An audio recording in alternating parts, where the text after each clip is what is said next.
I'm live. So I guess I have to sing the jingle myself live because I don't have it queued up. If you got no life and there's nowhere to go, then tune in to the animation Truman Show. You'll be glad you did. Okay, so we're gonna just get busy. Continue with what I was working on this morning. It's been a productive day. I've gotten a bunch of shots from Salt and Light Webisode 5 punched up, as I like to say. And one thing I noticed when I was going through this, we fixed a bunch of Tianara shots this morning. And if you look at the Fala, there is a little bit of a thing with Fala. The wide shots, she doesn't really look right, and she never has. Because way back when I first drew these shots, I wasn't really that careful. Hey, Max. So, spank me. I'm going to go ahead and fix them. So if you look at this shot here, you can see the tearing going on right here. And that's because I actually took the correct head and pasted it onto the body and then redid the animation. So anyway, it has been a productive day. I mean, I've gotten 5 or 6 shots punched up. And if we were to take this location as any indication, I'm about a third of the way through the episode. And just scanning through it, I will say that most of this section at the end isn't going to require much punching up at all. There's a couple shots like that one right there where I was a little sloppy with Asher, but for the most part, it's not going to require a lot. But this Fala stuff is kind of a big deal. So, yeah, so we need to address that.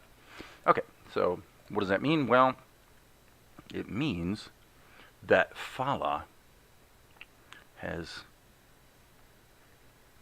some serious anatomy issues because her head and her body need to be reattached properly. Okay, so let's take a little breath here and think about how I want to do this. I do probably have some latitude to get away with not being too picky on the outlines just because of the dark background behind her, but at the same time, we don't want to be complete slop hogs about it, do we? No, we don't. So I'm just going to ease into it tonight. I just sat down and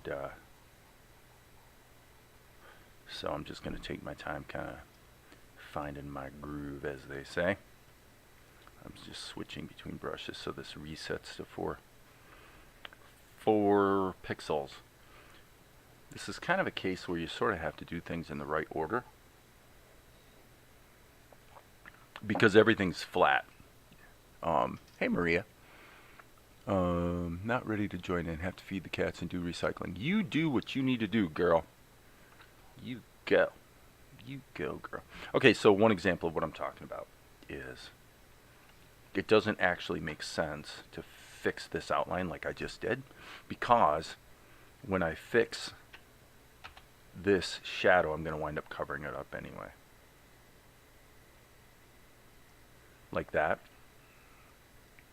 So that's basically where I'm at. I need to do those types of things to just kind of get these Fala shots, who, by the way, is voiced by Maria Torres. In case anybody's keeping score. So yeah, no glam. I don't have anything profound necessarily to talk about today. Although, if someone gets me going, then I might have an opinion or two about a few things out there in the world. But at the moment, I'm just feeling pretty chill. Pretty chill. Feeling lucky, actually. Feeling very fortunate. Fortunate to be able to do interesting work like this that I enjoy. Not everybody gets that. Now, I mean, to be fair, I have earned it to a degree, but even so, I'm still pretty grateful. I'm a grateful guy. I love that I can do fun and interesting work. Let's try a fill right there and see what happens. That worked. That worked. That little bit of softening doesn't bother me. Okay, cool. Cool, cool, cool. So now what we have to do is, actually, let me correct that. I want to probably bite into this a little bit more. Yeah. Now down here, if we're going to be picky, you'll notice this is a little bit sloppy in this. So if it wasn't for the fact that all these shots were done in Krita ages ago, I probably wouldn't be working in Krita right now. I'm just kind of favoring Tahoma at the moment. And secondarily Blender, if the truth be known. But all in all, Tahoma hits the sweet spot at the moment. So that's what I'm gonna do. Alright, so we got her kind of sort of fixed. Let me check. I'm clicking away because Krita's got a little bit of a bug where the mouse kind of gets hung up every once in a while. Okay, one thing I do want to do here, as long as, I mean, this is the first frame, and it's a static drawing that she's going to be sitting on for a bit. So I'm going to flip the canvas. Yeah, let's just take half a second and really get her kind of balanced out, and then everything we do downstream, from here will kind of reflect. Well, it'll have to reflect these changes. The one thing, she's a little too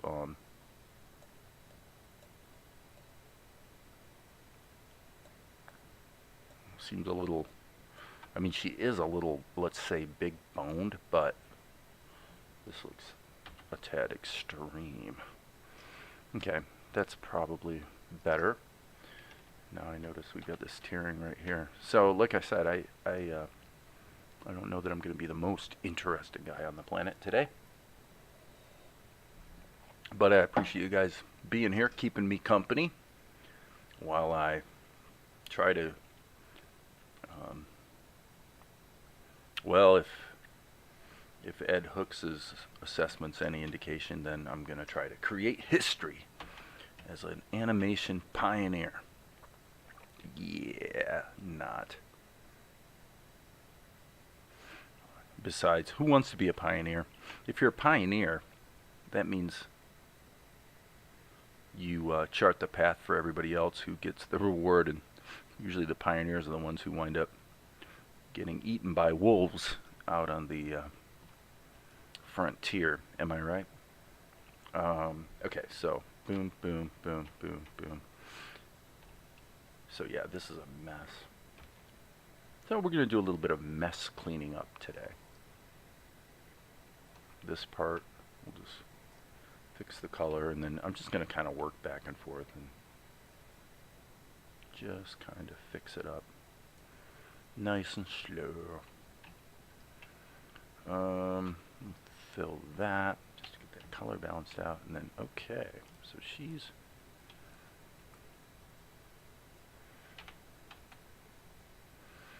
so what's going on out there in the world, guys? Anything interesting? I don't know if she's actually acting out a shrug here, or if that's something else. I probably should look at. No, she's not. So that shrug is erroneous. What's your plan with the Futurama project? What's my plan? At this point, my plan is to do a lot more of what you saw this weekend. Just do it. That's my plan. That really is pretty much my plan. My plan is to just do it. Because, you know, it's a lot of work. And, by the way, let me check something here. Yeah, she starts to... Okay, so what I'm going to do actually is... Watch this. I'm going to take this whole section. Control C. And then I'm going to take this and hit delete. and then hit Control Shift C or V and just paste the corrected anatomy into the same frame.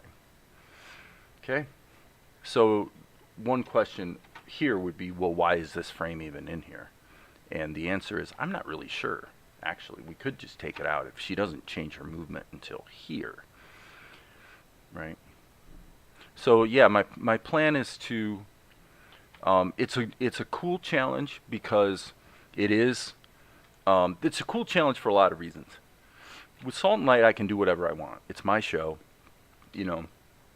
With Futurama, I have to act more like a professional or an employee, in that this is how I look at it. Somebody else who's poking at Futurama might see it differently than me, but this is how I see it.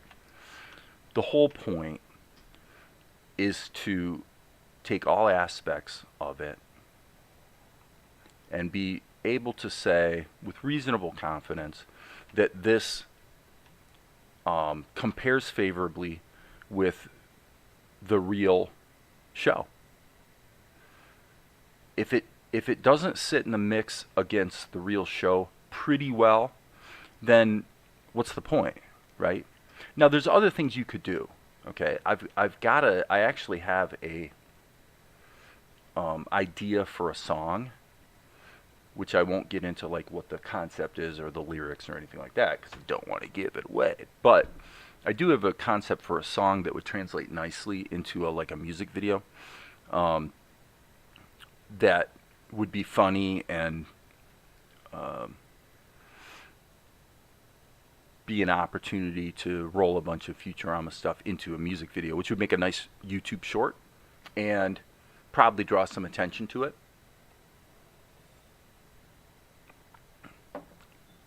Doing garbage in the cold? Oh yeah. Who wants to do garbage in the cold? In fact, who wants to do garbage at all? Okay, it looks like this stuff doesn't really change. In fact, actually, let's look at this. Yes. I'm going to grab this. So yeah, that's how I look at it. I look at it as I'm trying to create a Futurama episode. When I first came up with it, I don't really remember how. I think that I came up with the script and I was doing the voices, and that was about the time I got to know Darren, and he kind of latched onto it because he's a fan of the show, and so I am keenly aware that there could be, and perhaps even should be, a community aspect to a fan Futurama type of project. Right? Maybe people want to get involved. However, at this point, that is not my goal. I wouldn't take issue with it, and certainly everybody can do whatever they want to do, right? What do I have to say about it? You know, I'm just this guy over here in the corner doing what I do. But that's not my objective. My objective isn't to turn it into some community thing.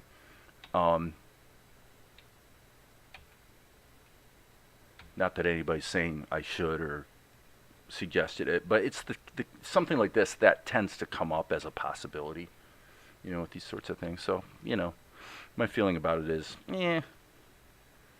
I'm just trying to create a good show. So the challenge of it is great because, number one, it's 12 frame per second animation for the most part. Number one. Number two, it's CGI. Number three, it's a great opportunity to do voice acting on characters that are known. Number four, it's a great opportunity to do comedy, which I'm not. I mean, there are funny aspects of Salt and Light, but it's not a comedy. It's an adventure with some comedic elements, and I love doing comedy. Heck, if you look at the last movie I directed, Healed by Grace 2, I had a pretty sizable role, and frankly, I'm the comedy relief in the movie. Most of the funny lines come from my character, and And of course, it's not a comedy either. It's more of a just sort of a family drama that has, again, comedic elements. Okay, so I'm just going to keep kind of doing what I'm doing here in terms of just trying to, I'm basically working straight ahead to just make this work. Things like that, I'll just patch that up afterwards, but the general gist would be that we don't want to have these bits that are jumping around, you might say. She's supposed to be just leaning forward, so there really is no and you know, frankly, this would actually probably be easier to do by I'm making this up as I go along, by the way, because I don't normally do quite this extreme a patch job.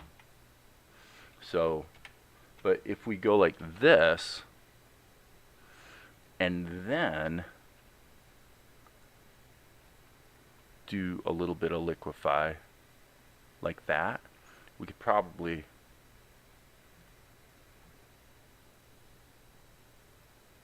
make it flow a little nicer. Well, I guess I didn't need to go down on that. Makes sense. So, you started the project when Futurama had me on a hiatus for a while. Well, right, and of course Hulu's rebooting it, so, you know, my basic attitude about that, I assume that's what you're alluding to, is I don't care. I mean, I could certainly approach David X. Cohen about the script I wrote, because who knows, they may want freelancers, and they probably don't at this point, but that's actually something I've considered chasing down, you know, just to see. It'd be fun to do. I do believe I could do a decent job of it too, actually. You know, I'm pretty confident in my ability as a writer.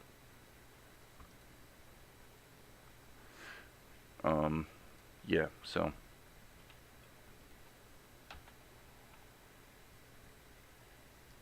but yeah, the plan, you say plan, I would probably say goal would be a better word, but the goal is to just move forward and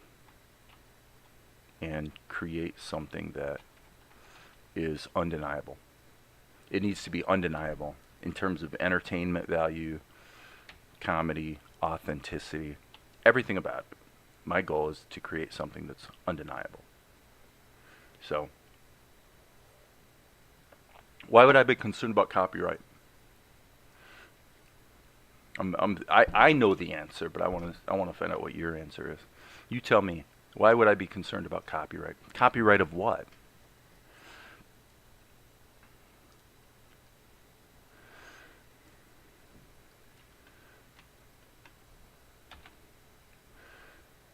So what I'm challenging you to do is really think through that question and ask yourself, well, okay, what is it in this type of a scenario that one might be concerned about?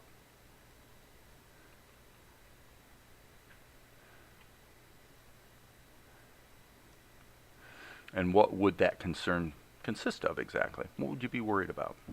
It's an interesting discussion. Okay, this is definitely going to require. The truth is, this may turn out to be a deal that will prove in hindsight to have been easier to just completely redo. But we'll see. I don't care at this point. I'm having fun. Yeah, that worked. That worked. Okay, so just looking to see what your response is about that. Because I state the question that way because, frankly, Max, most people that weigh in forums like this that talk about things like copyright usually don't know what they're talking about, if the truth be known. They really don't. There are specific legalities, and again, most people don't even have a clue what the legalities surrounding copyright is. I'll give you a hint, though. it isn't copyright you'd be concerned about. It would be trademarks. So that's kind of a distinction that's probably, when you say copyright, you probably mean trademarks. You mean infringing on someone's intellectual property. Right? And the answer, I guess, since you're not really adding anything at the moment, the answer is that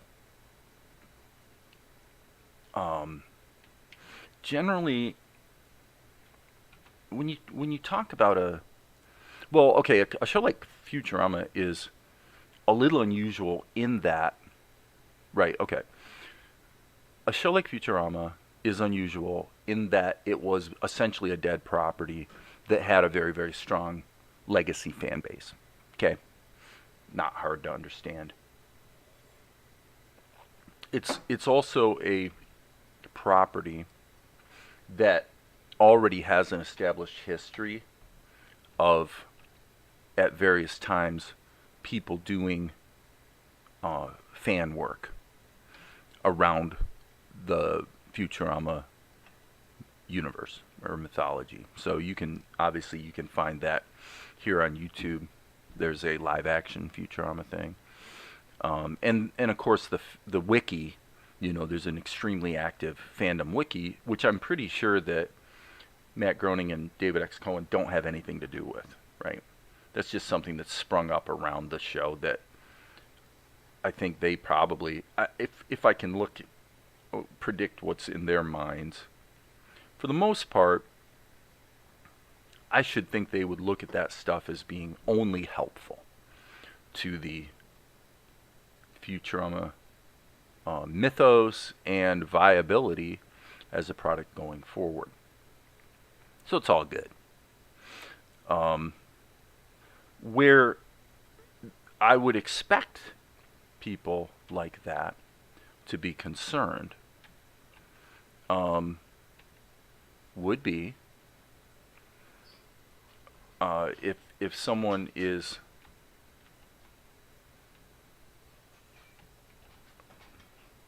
leveraging that universe to make money.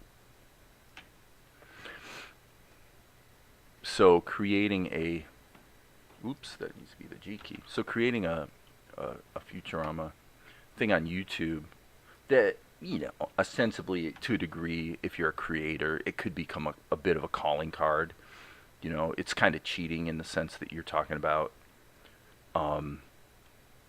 maybe garnering views on a YouTube channel, piggybacking on the baked-in popularity of an existing universe, like the Futurama universe. There's no question that's partly what I'm doing. I'm saying, well, hey, this is cool. There's probably more people out there searching for stuff on YouTube that are likely to find it cool. And so, why not give those people something? And my sense, I could be totally wrong about this, but my sense is that when it comes to trademarks and intellectual property, that YouTube as a platform would, if it was me, I would think that it would generally be viewed as kind of the safe middle ground. In other words, if you create something and it's a fair homage, okay, so it's reasonably good, let's say. And hey, Sifter,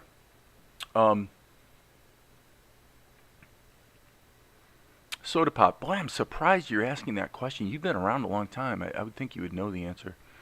Do I prefer Krita to Blender or to Homa 2D? You prefer OpenTunes and Krita for drawing. Not a big fan of painting and drawing in Blender myself.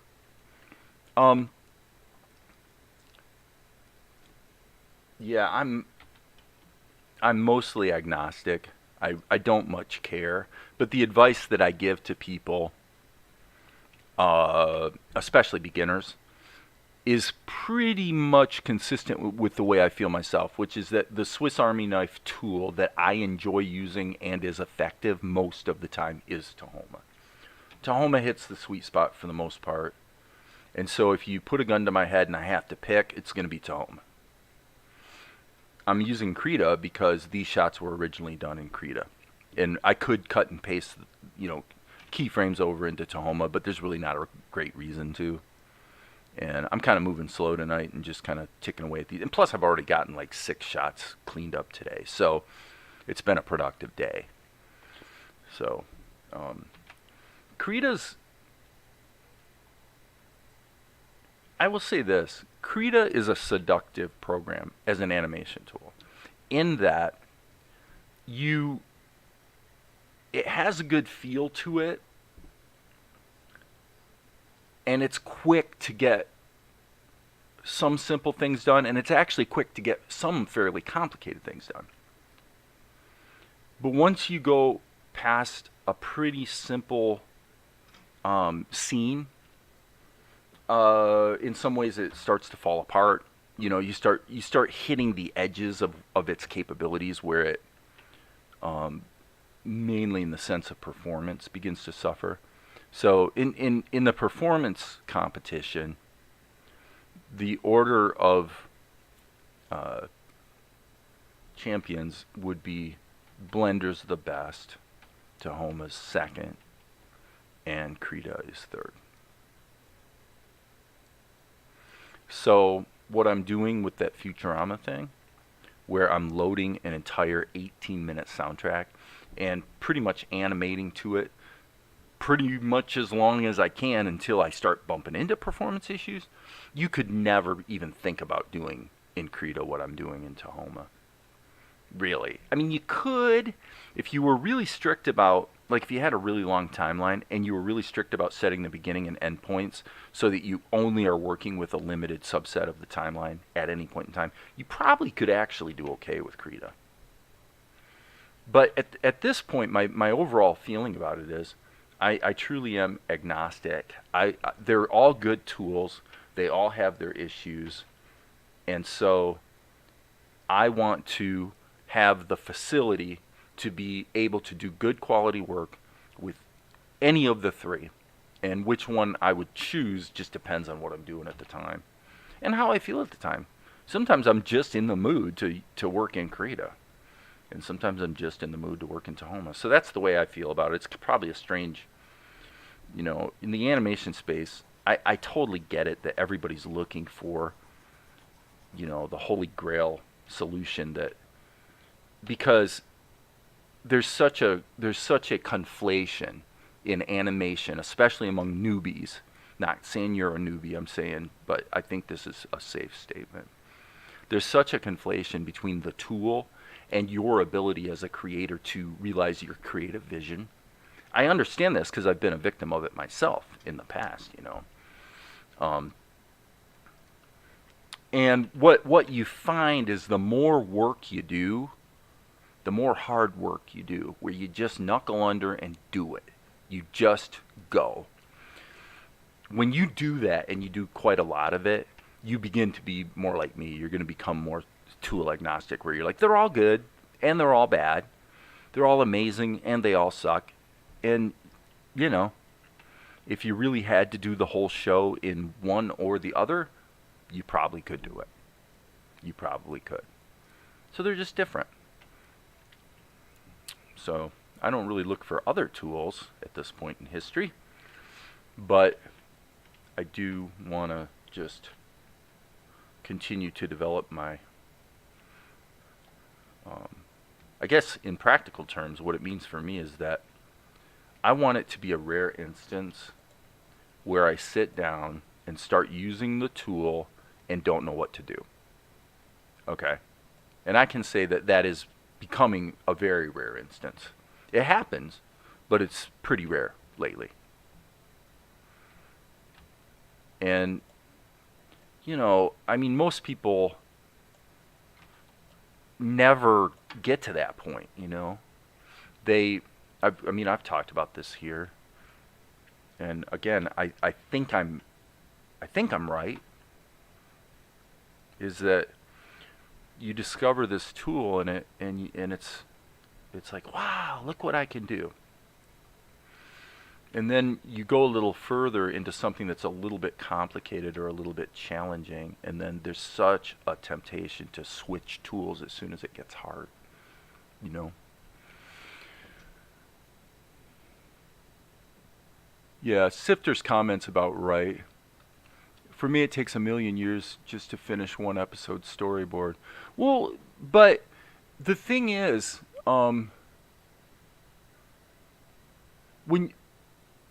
you say Soda Pop, when you say that you're interested in Krita development, do you mean diving into the code? Is that what you mean when you say development? Getting involved in Krita development? Or do you mean something else? If I was going to dive into the code base, I mean, I can successfully build Blender by just following the instructions. Well, the first time it's going to take an hour to set everything up, and then it's going to take about an hour to compile the first time you build it.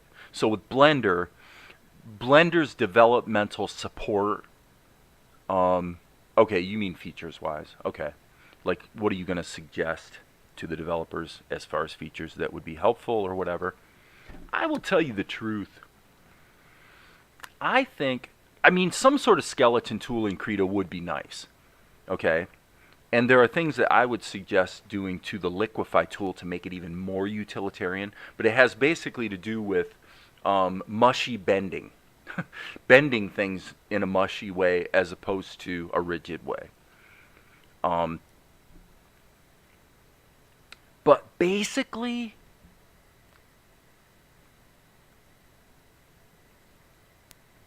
the interaction of the tools, remember, you can cut and paste from Krita to Tahoma or Blender. Well, you can obviously you can map an image sequence to a plane in Blender. So I mean, there's a lot you can do with frame by frame animation in Blender that has nothing to do with the grease pencil.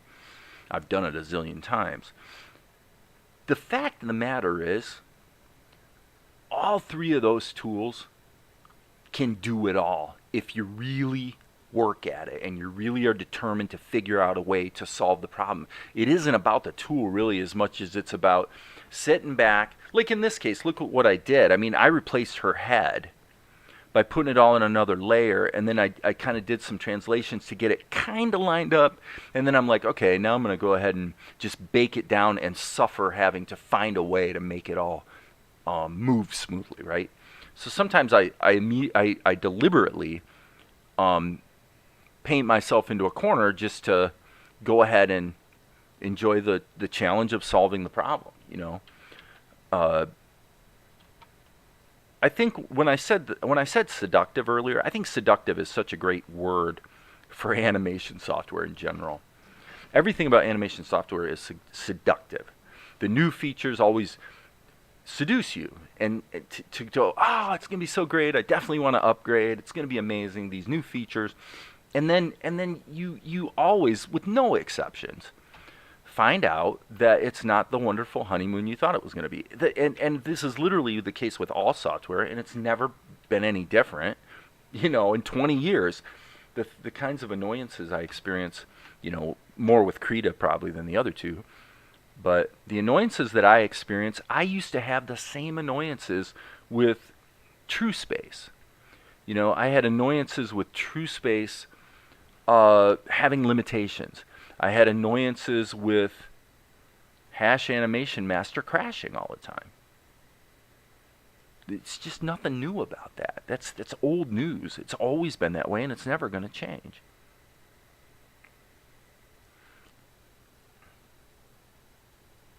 So I don't know if I answered your questions sufficiently, Max. But the bottom line with Futurama is my goal is to create an episode of Futurama that is functionally, you're going, whoa, my God, it's like really, really looks like it could just be another episode. That's my goal. Whatever that takes, I have begun doing it. Now, if that does in some way evolve into some sort of community groupy thing, I'm okay with that. You know, most of the people,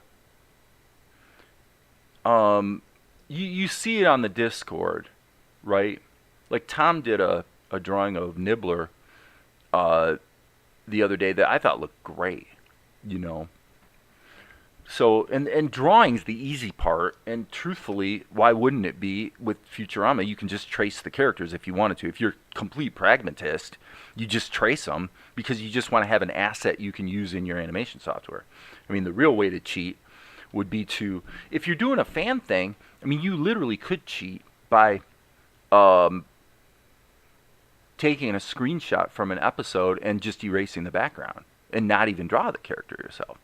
And you say, well, if it's a fan thing, why does that matter? Why would that be a problem? And I would argue it's not. It doesn't matter. You're just trying to tell a story and entertain people with a fan thing that the creators of Futurama are probably going to go, oh, that's kind of cool. You start making money with it, they're going to tap you on the shoulder and say, well, wait a second. It's exactly what I would do with my, I have a mythology that's out there. It's called Healed by Grace. It's a chick flick horse movie that has a sequel. And there's been a fair amount of money made over 10 years based on that mythology, and I own that intellectual property. It's mine, nobody else's. What I don't own is the key royalty position on the first movie. The second movie I own outright, but the first movie I was paid to make it, so I can't complain about that. I have no room to complain. Those guys, the guys that paid me, they paid me $36,000. And they've made about $180,000 in royalties from that movie. But again, I can't complain. Over I've gotten a small percentage, and actually if you go back 10 years, I've probably made like 60 grand off that movie. It had a decent theatrical run. I think maybe $8,000 it made in the theater, and so these are things you probably, most people here probably don't think about because they're not making their living with intellectual property, right? So, and there's nothing glamorous about it. It's just what you do. It's just a job, it's great if you can do something you enjoy, but at the end of the day, there's really nothing. It's so weird for me to talk about it. It just came up yesterday, actually, in a social situation where a young kid, college-age kid, was like, so you've made movies? Like, he was really, really, you could tell he wanted to ask more questions than he was actually asking, right? Because it would have been a little embarrassing. His parents were right there, and, but you could tell he really wanted to, like, what? Because, it's like I always talk about here on the channel. I talk about the problem for creatives is you got to get the two P's straightened out in your head, which is this possible on the one hand, which is the logistical question. Okay. Is it possible for me to do what I want to do? And the emotional question is, do I have permission to do what I want to do? In other words, in my own psychology, in terms of the people who love me, my friends, my support structure, maybe financially, if you're like me, if someone would say to you, yes, you have permission. Yes, it's possible. You can do it. You get to do what this thing that you want to do that you just feel like, golly, if I could just sit and do that all day, it's like I'd be good. I'm good. Truth is, I'm pretty much at that point in my life. I'm talking me. If I'm thinking I'm just like pretty happy to just create cartoons. Why? I don't know. Somebody's got to do it, I mean, what a cool thing to be able to write it or collaborate. That's good too. I mean, I'm really looking forward to doing some work with the books that Valerie's writing, for example. And I have other friends who are authors that have pretty good stuff out there that probably would jump at the chance to have it turned into like an anime, or something like that. But there's so many hours in the day. You can only take on so much, right? So I don't remember how I got on this. I wish Krita treated symmetry like Procreate does, especially when you combine it with Liquify. Yeah, I would say this, Sifter. If that's what you want, then I would really urge you to look at Blender, because think of it this way. think of the animation process. I can say this with pretty good authority at this point because I've just done so much work in so many different ways that I've really kind of figured out how to think about animation workflow because I'm doing it all, right?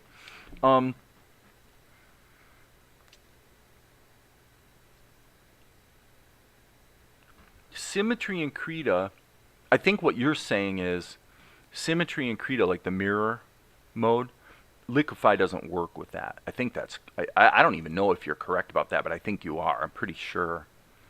Okay, so in other words, what Sifter's saying is we want to draw symmetrically, right? So let's draw some character kind of like Sifter might draw, right? So this is something Sifter might draw.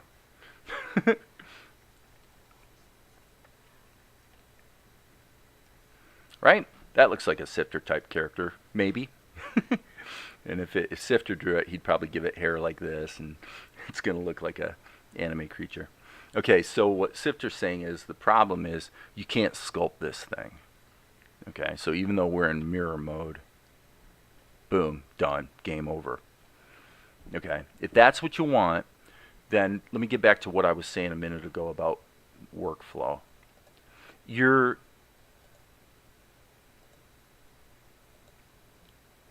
The common thread between both applications and steps in the animation process, without a doubt, is image sequences. That's it, right? I'll get back to your question about subtitles, Soda Pop. So, in Blender,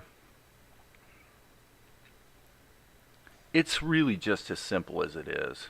You know, that's it. You just, the downside with the mirror modifier is actually the same thing you have in Tahoma. You can do a mirror, I don't know if you guys realize this, but you can do mirror drawing in Tahoma. Did you guys know that? And do you know how?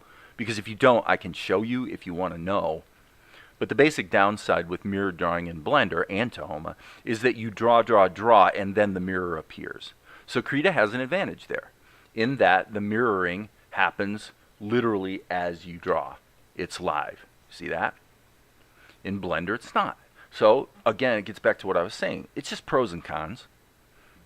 This is one way that Krita does excel. Okay? But I can also hit the E key. Okay, that's interesting. Okay, so let me go back here. I want to show you something. This is important. The mirror modifier has to be activated in edit mode.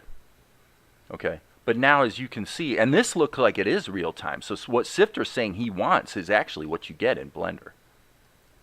The only caveat, as I can see as I'm working with it here, is that you have to know, like, you have to know which side your strokes are on. So it would have been better if I drew them all on the right or the left so that I know all the strokes are on one side. But basically, there you go.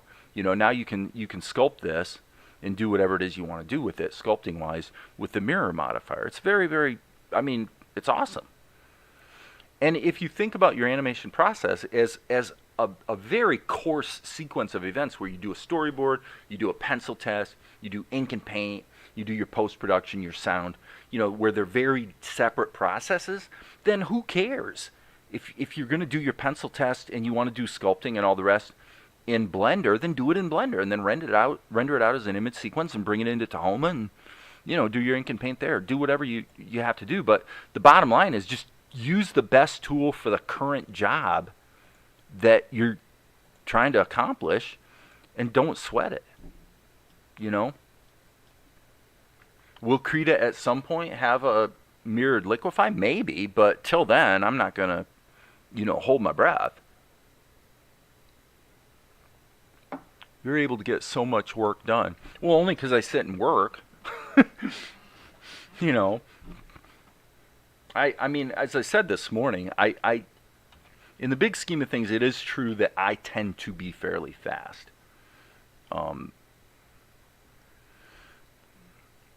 And so I can get a little snarky because I find it baffling that everyone else seems to be comparatively quite slow. But I don't know. I mean, I just do what I do, and other people can do what they do, you know.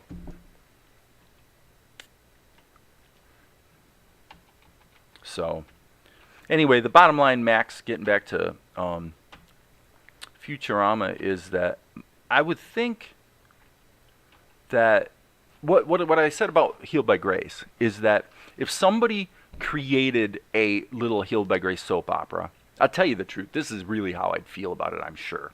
So they create a As the Barn Turns soap opera. And they create it on YouTube, and it's a fairly crappy production, but it's okay, and it's reasonably entertaining, and they're cranking out little half-hour soap opera episodes. But the characters are the characters from my movie, let's say. Okay, number one, that's only going to help, probably. It could do harm, actually. There's a little bit of a teeter-totter between something being so poorly done that it actually would maybe be harmful to the intellectual property. I guess that's possible, but it's, yeah, I don't know. But at what point would I be like, well, wait a second, you're getting, 12 million views on your YouTube video using my characters. Would I have a problem with that? Yeah, I mean, actually, I guess there's a point where I probably would. Let's be honest. What point is that? I don't know. I can't look at it from the, I don't think I can look at it from the perspective of somebody who has an intellectual property with so much market penetration that something like Futurama does. So they may not look at it the way I do. I would think they would find it amusing and kind of cool.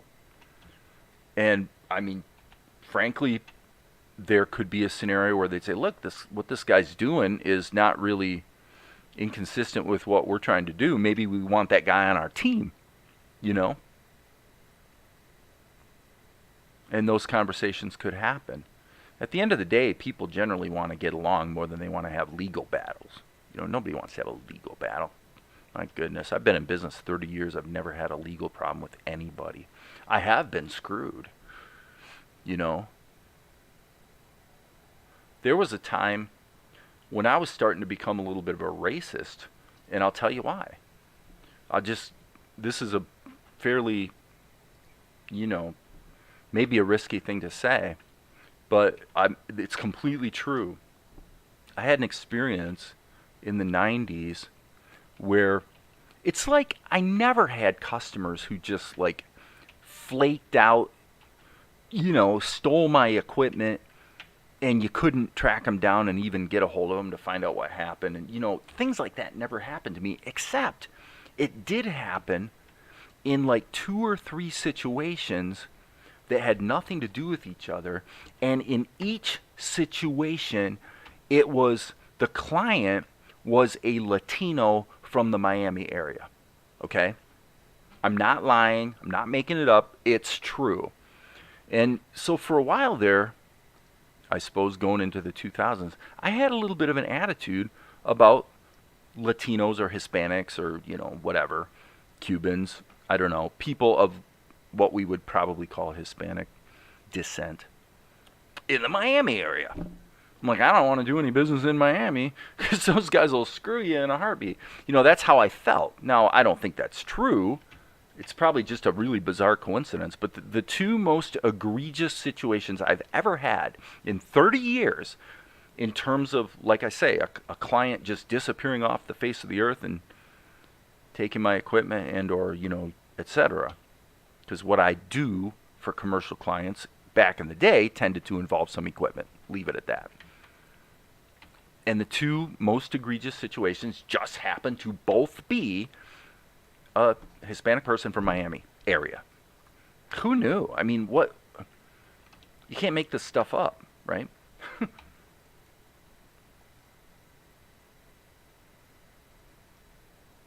So yeah, I guess that was what made me say that. Just talking about legal stuff, And in both cases, what do you do when somebody does that to you?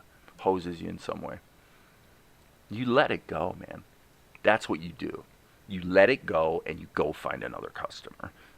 You don't get yourself into a legal battle. You do not sue people. It's stupid. Now, if somebody flagrantly stole Healed by Grace characters, let's say, okay, such that I may not want a legal situation, but maybe legally I have a right, that's been infringed upon. The truth of the matter is, in law, this is the thing, maybe, I don't know if most people really understand this, but the thing you have to understand about law in the legal system is that the point of a lawsuit is almost never to win the lawsuit. The whole point is to get somebody sufficiently worried about the cost of litigation that they do a settlement. That's why people sue. You don't sue to win in court. Most lawsuits never go to court and never would and shouldn't. So that's why people sue, is to create a threat situation where the other person says, okay, it's in my best interest to negotiate, and you wind up with a settlement, and then maybe that settlement is disclosed and maybe it's not.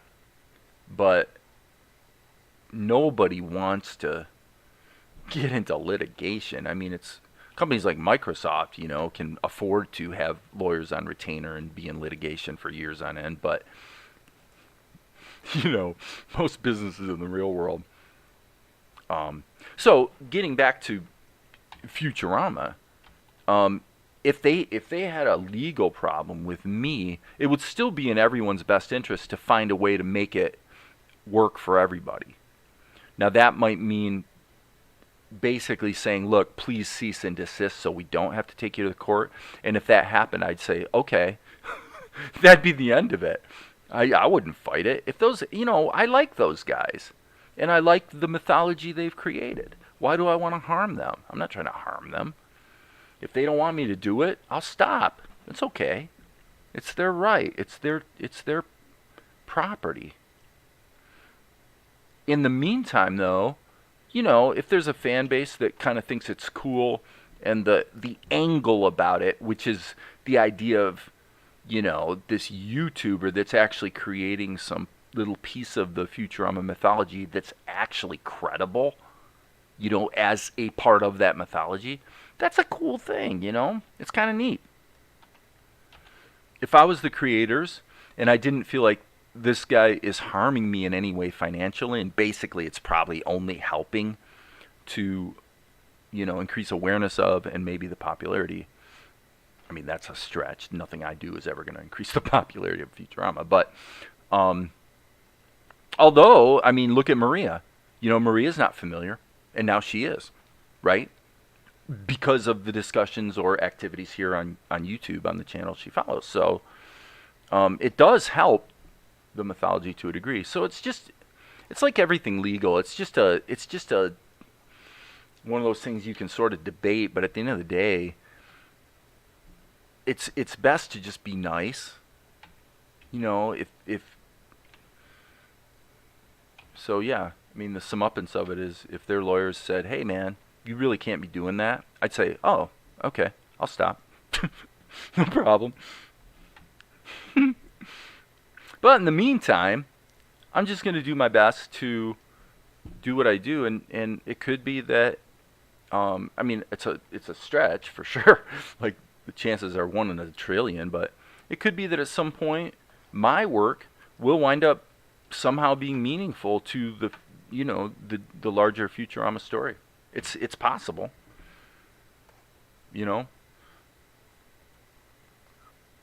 If you're going, well, how would that happen? The way it would happen is if I actually did a sufficiently, as I say, undeniable job. So in other words, if you look at this episode, you're going, holy crap, it's pretty much right there with the regular episode. Okay, we'll take it. If that's what I do, then it is conceivable that work and that work ethic would attract the attention of the creators of Futurama, where they'd say, hey, I mean, this guy's out here kind of doing this thing. Maybe we want to look at least explore ways that maybe he should be on our team in some way. Why not? And I guarantee you I would entertain that idea. Why not? It'd be fun. I think those guys are, I like their creativity. I like their, their approach to comedy, for sure. Yada, yada, yada. So, hope that pretty much covers it, like way more than you probably wanted me to cover it, but, it's interesting stuff. Let's let this roll for a second. Okay, it's feeling pretty good, Okay, I'm going to just take a second and look at the comments here. By the way, if anybody's noticed that my hair, I need a serious haircut, I'm not going to do it. I'm thinking I'm actually just going to let it grow out for a while. So I know that's radical, but I wonder if your views would change if Healed by Grace was as huge as Futurama. Well, that's what I said, as I don't know. I don't think I can relate to the vantage point of somebody who has a property that's been that successful. It would all be a calculus about whether what I see happening out there, do I feel that it's being helpful or harmful to either the intellectual property universe itself, the characters, the storyline, blah, blah, blah, and of course my financial well-being. I mean, I'm not going to, let's make no bones about it. Let's tell the truth. At the end of the day, that is something that, any creator of intellectual property is going to be concerned about. They want to preserve their ability to earn based on what they themselves have created. And yes, we are lazy. I like the fact that I created a movie. I created a movie and released it 5 years ago. And it makes me between $700 and $900 a month today. Every month. Do I like that? Hell yeah, I like that. Well, of course I do. Why wouldn't I? What are you, stupid? Who doesn't want that? So, do I wish it was even better? Yeah, of course. But that's that's what you can accomplish with intellectual property. I wouldn't even be doing Salt and Light if my distributor hadn't advised me based on his, he's got access to all the sales numbers on a fairly large library of content. Okay? And he's looking at other properties that are in the animation space. Nothing like mine, because they're skewed towards a younger audience, by and large. But he's basically looking at the broad spectrum of properties they deal with, and he's saying, okay, this is what I think this show could earn. And I go, okay, that if it can do that, let's do it. Why not? That's what happened. I know some companies like Nintendo have a huge problem.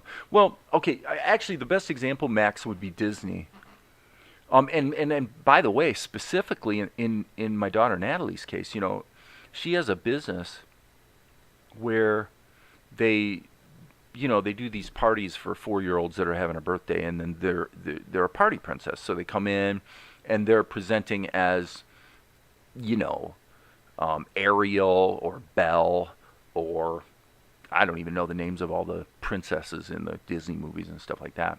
But Disney is extremely heavy-handed legally. Okay, so they're really, really protective of their. They can't protect the characters specifically, because you can't copyright Hercules, for example. You can't copyright Ariel, Belle. You can't copyright any of those characters. They're public domain characters. What they can copyright, or trademark, I should say, is the costumes as presented in the movie. That they can trademark. And if you go to a party as a princess and you are dressed specifically as the Disney version of, Belle, then you are inviting a little tap on the shoulder from the Disney people saying, excuse me, you can't do that. And hence, people who do the party princess thing tend to use costumes that are very suggestive or similar or have the same feel as the Disney costumes, but actually aren't, the Disney costumes. And to little kids, it's the same, but yet it's not violating the trademark. That's how that works. So is Disney bad because they're so protective? No, I don't think they're bad. They're just taking care of business, They've got a lot of money into those characters, and they want to not only protect the integrity of what they've created, but they also want to profit from it. Like where you pay them a license in order to be able to use the actual authorized. I don't know about Futurama. I think they do, because I think they own Hulu now. Hulu's the one who's rebooting Futurama, and the girl who is heading up the animation division, Marcy something. Marcy is, she's a Disney employee. So, yeah, I think actually Futurama probably is quite soundly under the Disney umbrella at this point. Now, is Futurama on Disney Plus? No. The Simpsons are.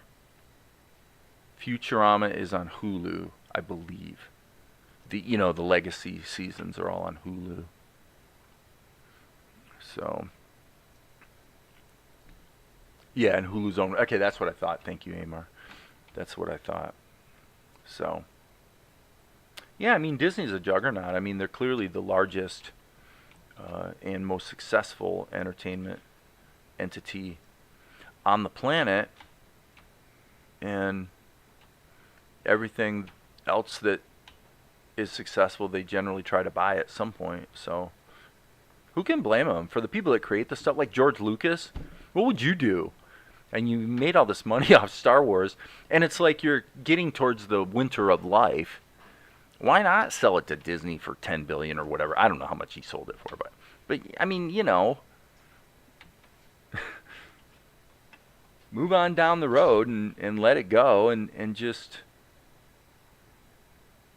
there is the creative consideration of saying, well, I want to know that my universe that I created is going to be shepherded well into the future, as it adds new elements to that mythology that are going to be, that are going to reflect well on what I've created. That might be something that matters to George Lucas, and it probably should. And the snarky people out there are going to say, well, nobody has done more to damage the Star Wars mythology than George Lucas. And yeah, that is true. There's not much argument there. And probably the best thing that's happened to the Star Wars mythology, I mean, I haven't watched Mandalorian, but I've heard it's really good and people like it. So,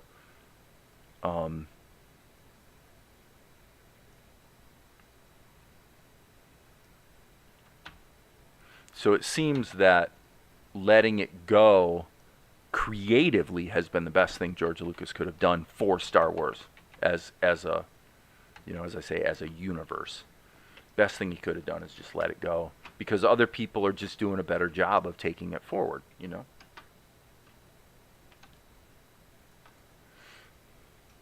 G key. Okay, so I'm just basically trying to get this continuity here in the animation by working really with one little element at a time, and right now it's going to be just these shadows. So I've really been surprised at myself, frankly. I saw it over the weekend working on Futurama. I wasn't joking when I said I really did not think I was going to enjoy it. I really thought once I get into it, the niggly work of really doing 12 frame per second animation, I bet you I'm going to hate it. And I didn't. I'm like, actually, I kind of get in the zone. I think I can handle this, It's fun. It's fun, it's challenging, and I'm able to get a result that I can enjoy quick enough, you know, that I can say the process is, you know, as I say, I didn't know. I really didn't. I wasn't sure. You know, if you think about saying, well, okay, I'm going to spend the rest of my life creating cartoons, you better like making cartoons. You know? So that was a very, very serious question for me. So in that sense, working on Futurama over the weekend was a bigger deal than you guys might have realized for me, because I really needed to get through that process of just doing it and feeling confident that, yep, I can do this. Yep, this is going to look good. This is going to be all right. You know, I needed to do that, and I'm glad I did. Okay, so now what I'm going to do is I'm going to actually turn on the eraser, or as Darren would say, the eraser. He always says eraser with a Z for some reason. I think it must be an England thing. And now I'm just going to kind of follow through and just keep doing what I'm doing in terms of just building out the little sections. And then at some point, maybe we'll see where I'm introducing some discontinuities or whatever. Okay, so quick check on the... Maria says she remembers reading that Anne Rice started out dead set against fan fiction with her characters, but over time she came to appreciate it. Yeah,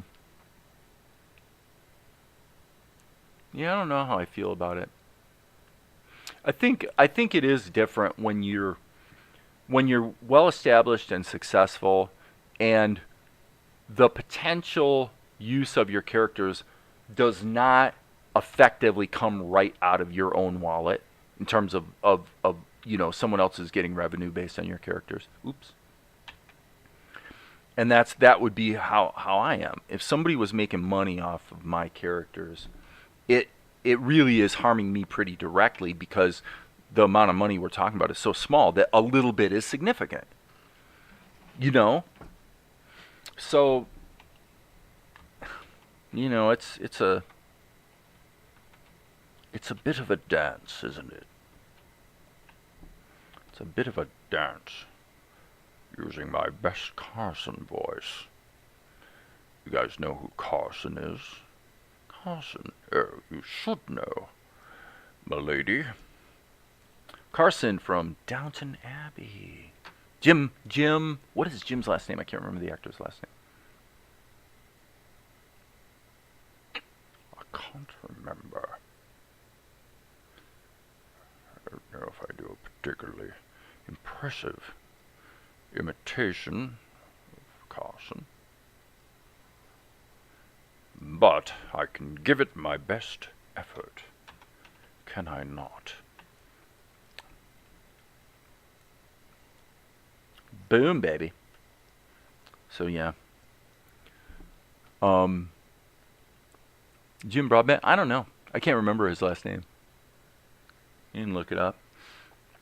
Plays Carson in Downton Abbey.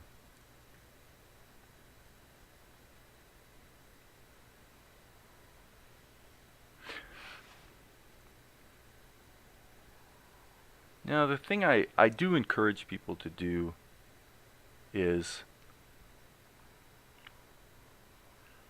and sometimes I do get snarky about it, but it's only because I want you guys to be happy, right? I want you to enjoy both learning the creative process, whatever it might be, and, you know, actually doing it.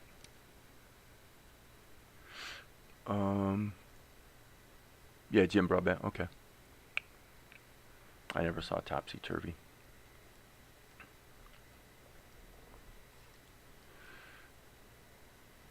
And of course, not everybody wants to create a show. Not everybody wants to do what I'm doing. Obviously.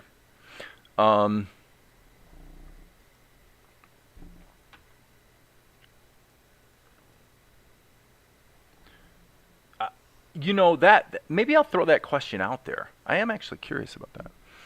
So, you guys, there's not very many people here, obviously, but, the question is, why are you, if you're doing animation, what is it you want to do? Like, why are you wanting to learn animation? Is it just it's just a hobby and something kind of cool to do, and that's that, and it ends there?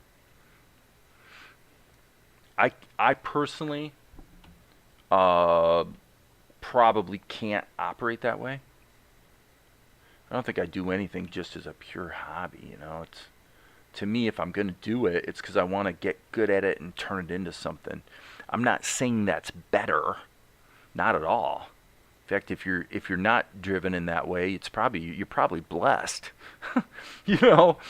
But for me, I can't imagine.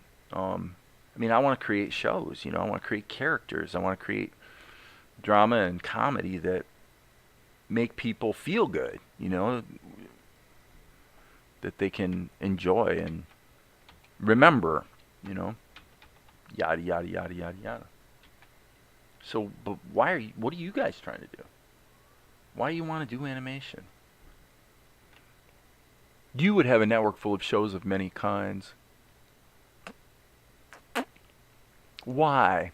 Let's I want to chase that rabbit, Amar, if you don't mind, if you're willing. Why? Why would you want to have a network full of shows? What is it about either the idea of that or the process, as you understand it, of doing that? What is it about that thrills you? I mean that question. I'm trying to ask the question as sincerely as I can in the most accurate way to what I'm really feeling here. What is it about that really gets you excited? And I'm asking you to be a little bit vulnerable here. I love creating entire universes. Ever since I was a child, I love character creation and worlds.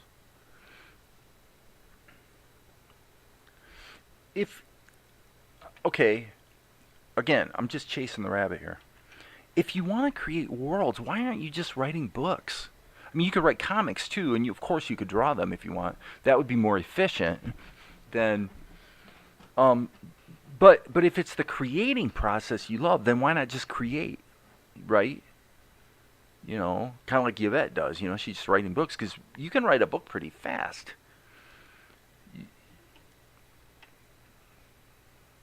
Why involve yourself with animation and things that are so much more time consuming if it's the creating that turns you on? Now, I can relate because I love the writing process.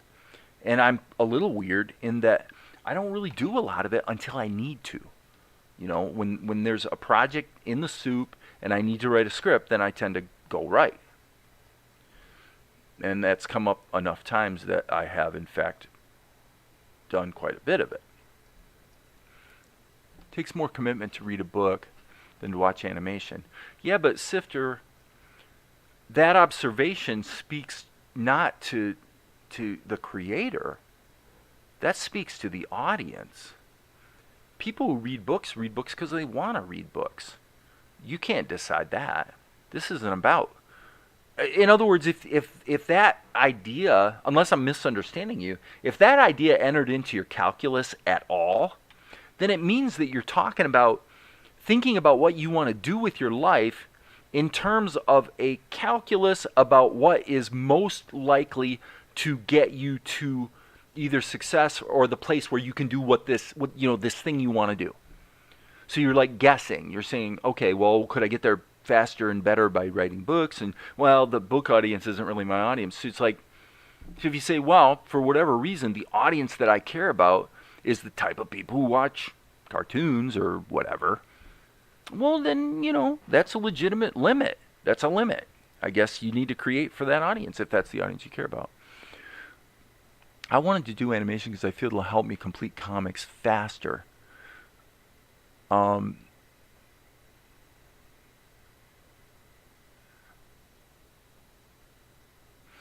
don't know, man. You don't have to take my advice, but if you're really about the big picture and the creation, which you seem to be, I mean, at least that's how you talk, then it seems like it'd be better to just, you know,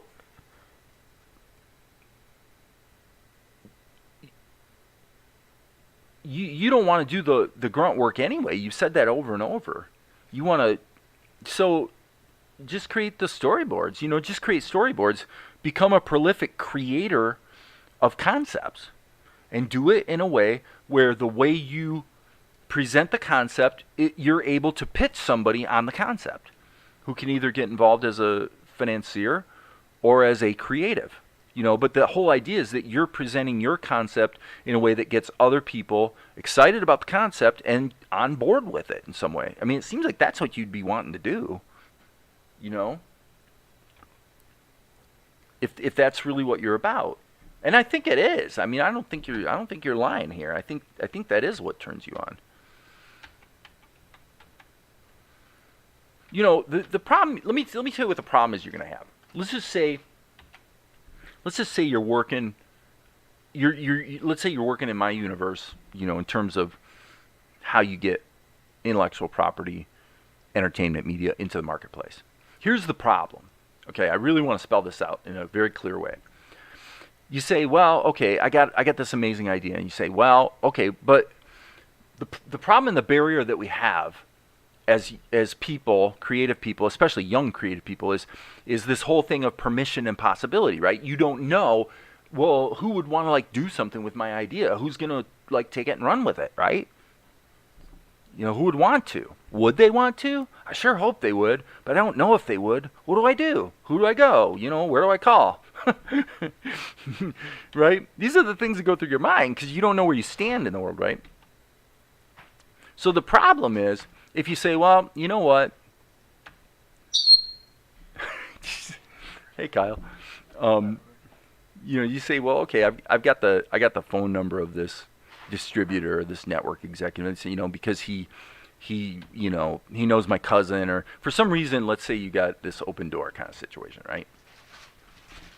You say, wow, and maybe something comes across your desk where it's presented to you and you go, wow, this is like a possibility. Like they've expressed the idea that they're kind of interested in this thing that kind of sounds like something I'd want to do, right? Well, so then you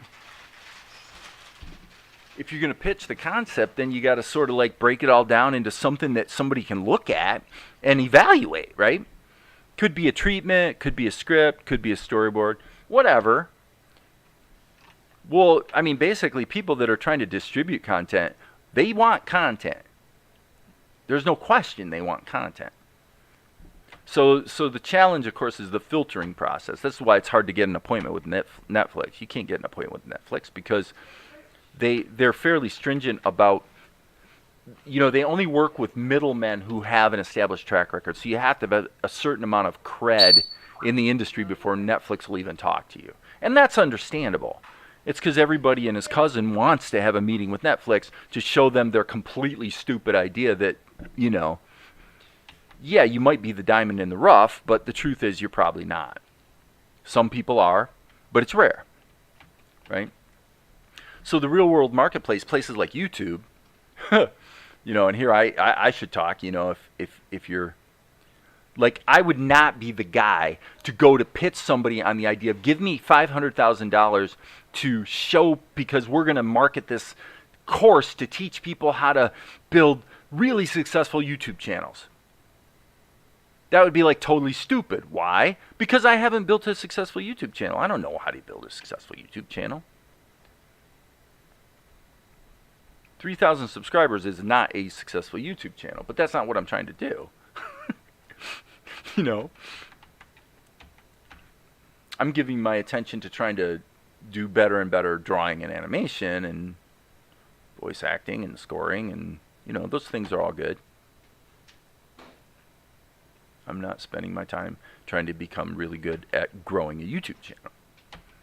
Do I think I could if I really tried to? Yeah, I actually do think I could. But I don't really want to at this point, in the sense of giving it a lot of attention. How's Zuko doing? Alright. Val's got Zuko out at the moment. So Max says, Amar says, I'd really just be, okay, like to be a writer, producer, showrunner. Yeah, so if you think about it's like the Steve Cannell thing, right? The guys back in well, they still do it today, but, you sort of think about these guys that created these cool shows that you liked when you were a kid or whatever, and, and this is what, Cannell specifically, here's a guy that wrote. He would, if you want to know how to do what Cannell did, here's how he did it. He sat and he wrote for 5 hours a day. Okay. He never sold a thing for at least 5 or 6 years. And for that 5 or 6 years, and his wife Marcia, God bless her, because he would work a regular job, and then he would come home and he would write for 5 hours every day, developing the craft of being able to. And so he was always trying to pitch stuff. He was always trying to find opportunities. So what happened was, this would be the late 60s, what happened was he was sending scripts out to, the networks, to the showrunners, and he hadn't really sold anything. And when his last name escapes me, Roy. Anyway, when the show Adam 12 got in some sort of production crunch where they really needed an episode so they could start shooting on Monday, and they needed it done over the weekend, this guy said, I can do it. And he put everything on the line to say, listen, I've been writing for 5 hours a day for 5-6 years. I know what I can do. Trust me, I can do it. And of course, Roy, whose last name escapes me again, was a little nervous about that. Very nervous. We don't know if this kid can deliver the goods. And he did. And he was actually named the show's producer immediately. Roy Huggins. Roy Huggins immediately gave Cannell a job as producer. So he was actually titled producer. And then he was involved with Adam 12. And then the two of them had a massive hit with the Rockford Files. Basically it was around the time of the Rockford Files. Beretta was another one with Robert Blake. And but Toma was the first one that was actually something Cannell created. So, and I love that guy. I respect the heck out of him, and it always makes me sad that he died just before the time when I might have maybe had the opportunity to reach out and get to know the guy. But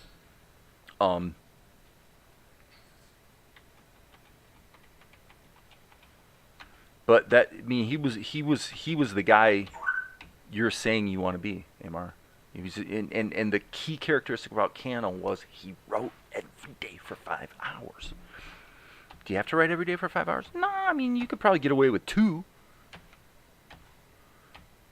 But if you want to be a creator, you got to be writing. Now, I say that, again, throwing myself out as a little bit of an exception, because there's so many things that I do here.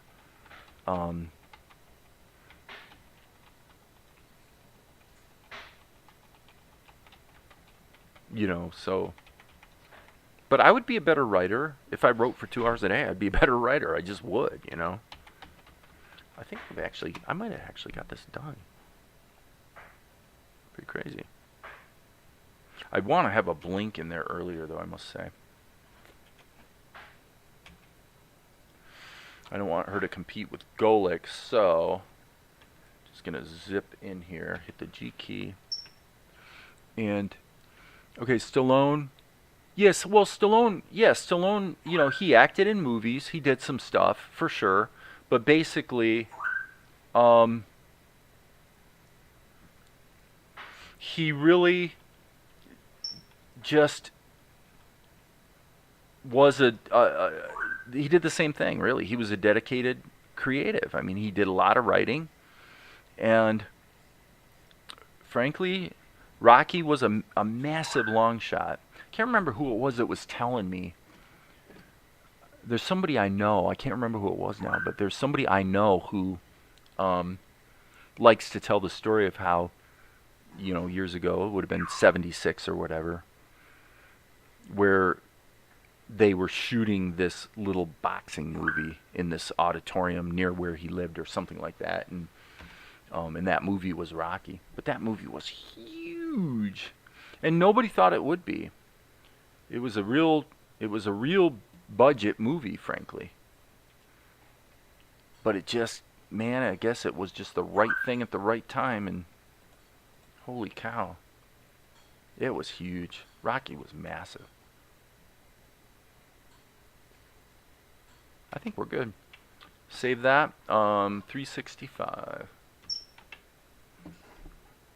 365, 365. Looks like we're in good shape. Let's find out. Stephen King is an anomaly. I don't know. I mean, I'll tell you that I'll tell you that Valerie's doing the same thing. Okay, so, and this is pretty weird because, in all the time we've been together, for many years she didn't do a lot of creative work, and she just kind of grabbed onto this. She just decided, I guess, that she wanted to write, and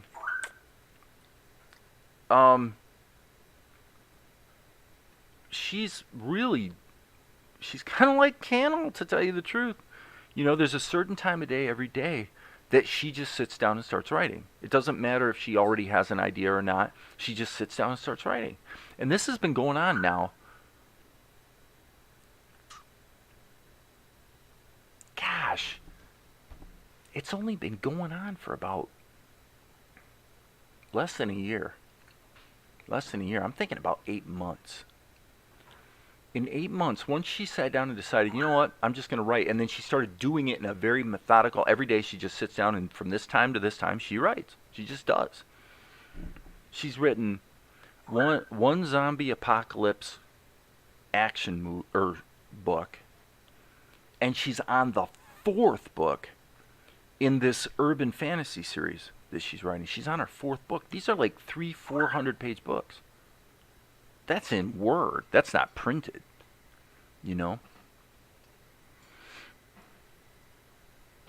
So, I mean, she's an example of somebody that's just doing it. She's not asking permission. She's not going and doing a bunch of research. She's kind of going a little bit on a hunch to say, you know what? Obviously, these sort of urban fantasies there is a market for them. So it's not just flying completely blind. And it's a little unusual that it's from a woman's point of view. Let's put it that way.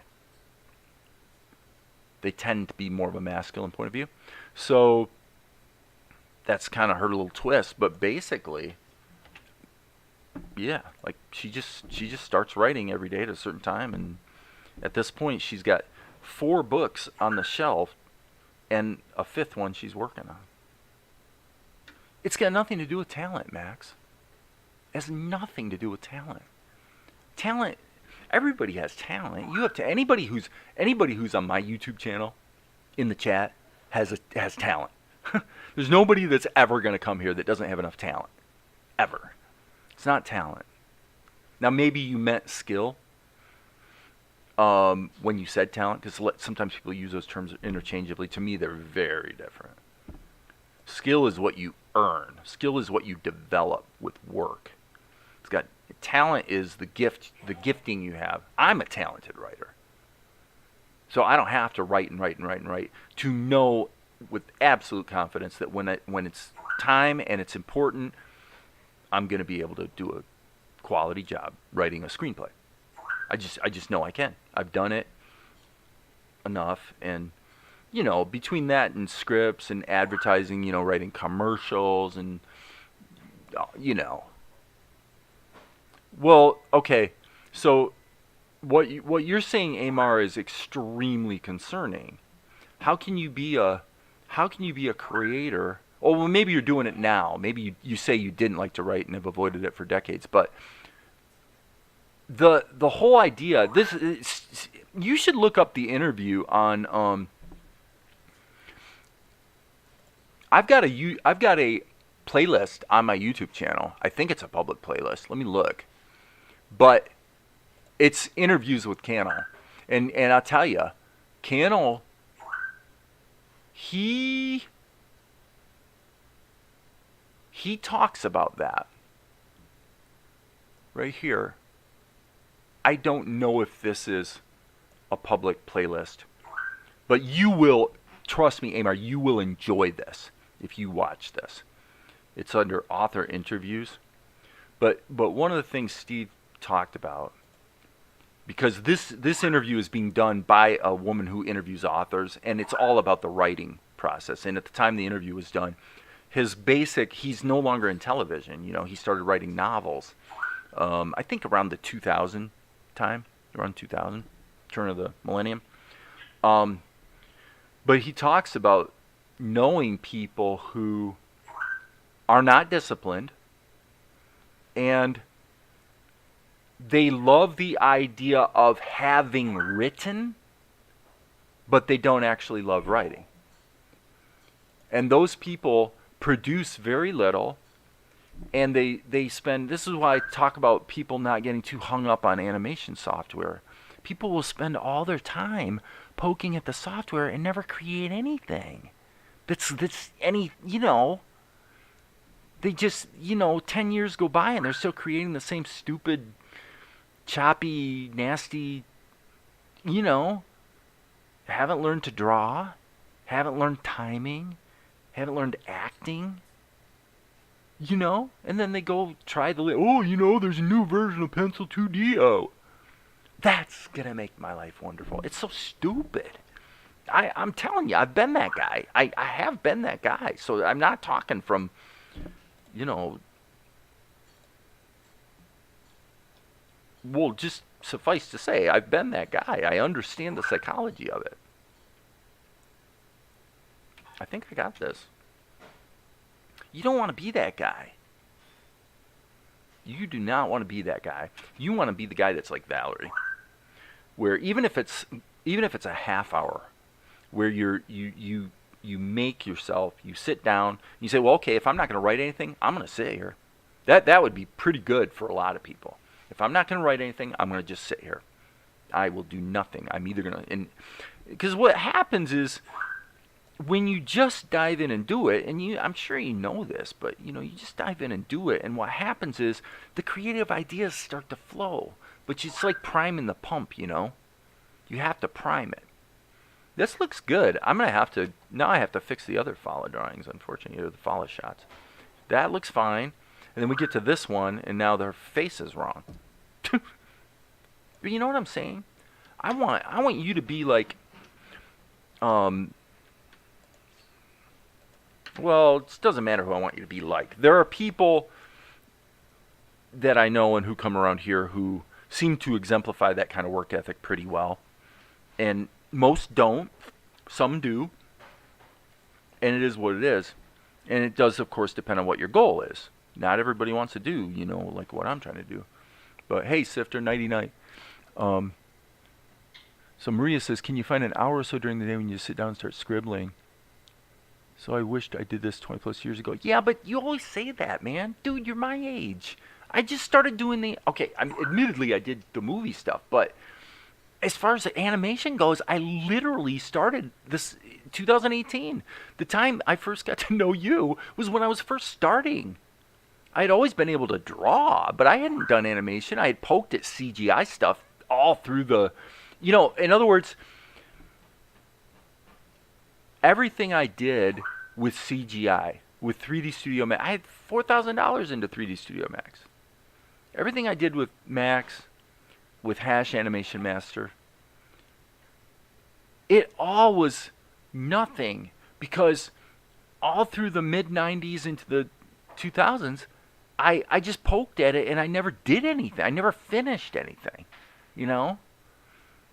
When around 2018 came around, this was just me saying, look, I've made a bunch of movies, and I'm a cartoonist, obviously. I can draw. I've always been that guy that's like the better artist in school kind of thing or whatever. And I just said, you know what? I'm done putting it off. I'm just going to do it. I'm just going to go.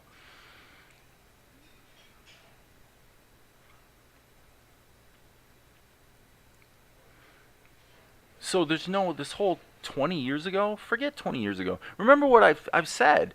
These things have a 2 to 8 year cycle anyway. It does not matter if the 2 to 8 year cycle started when you were 20 or if the 2 to 8 year cycle starts when you're 50. It doesn't matter because we all have, how many? We've all got about 10, maybe 6 to 10 of these 2 to 8 year cycles in us. We all do. I'm telling you, I firmly believe that. And some of them overlap each other, obviously. And some of them are a little quicker. Some of them take a little longer. But basically, it's 2 to 8 year cycle.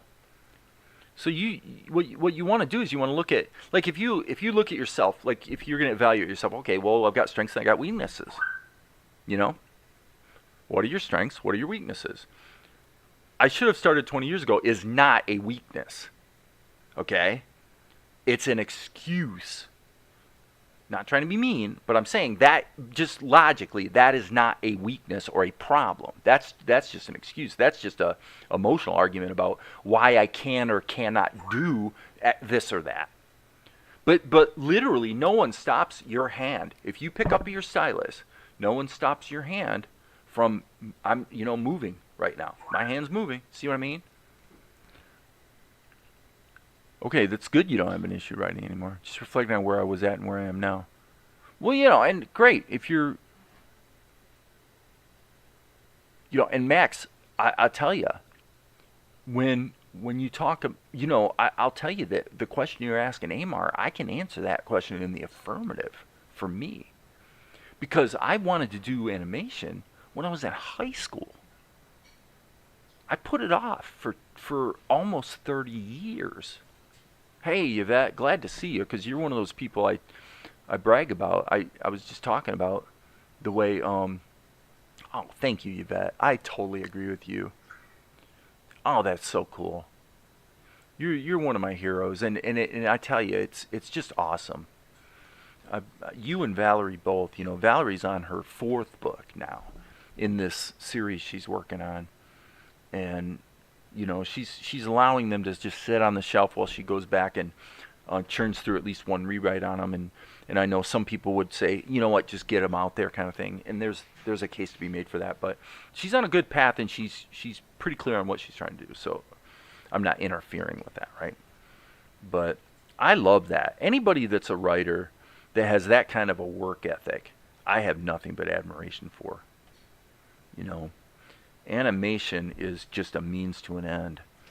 Music is a way to dress it up and kind of have fun in the process. But at the end of the day, if you're a writer, you can create anything.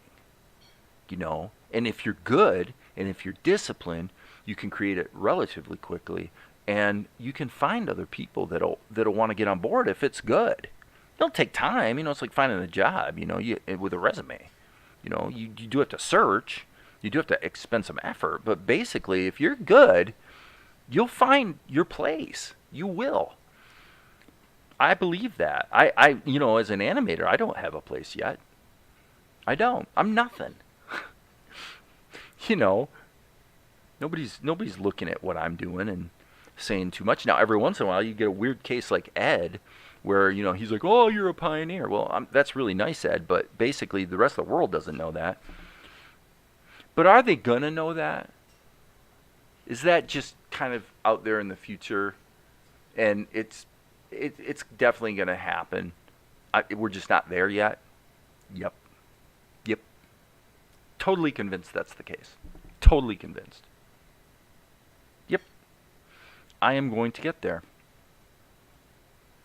It may not even be with Salt and Light. It might be something else. I don't care. Doesn't matter, because what matters is that the minutes and the hours are good. If you can enjoy the minutes and the hours, because at the end of the day, that is what your life is. That's all your life is.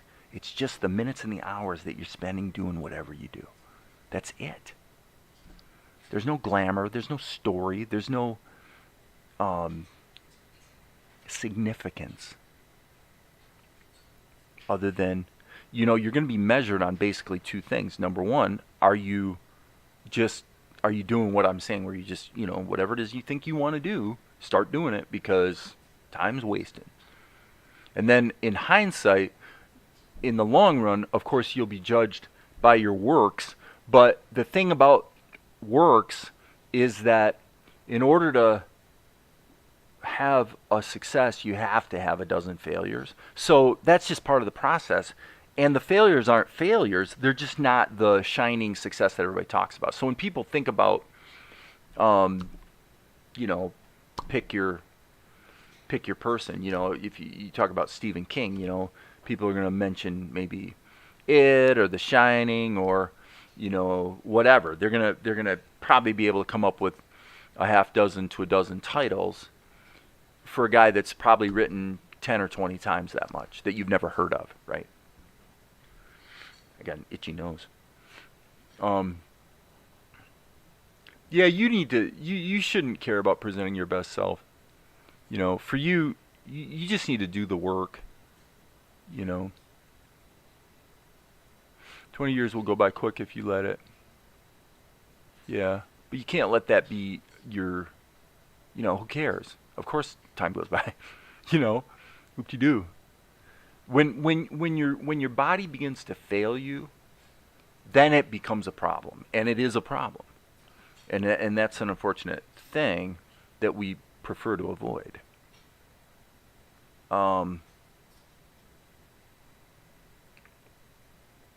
That's a whole nother discussion, but you don't want to wait that long, buddy. Wow, Maria, at least he got the chance to pursue one of his dreams before he passed away. Who?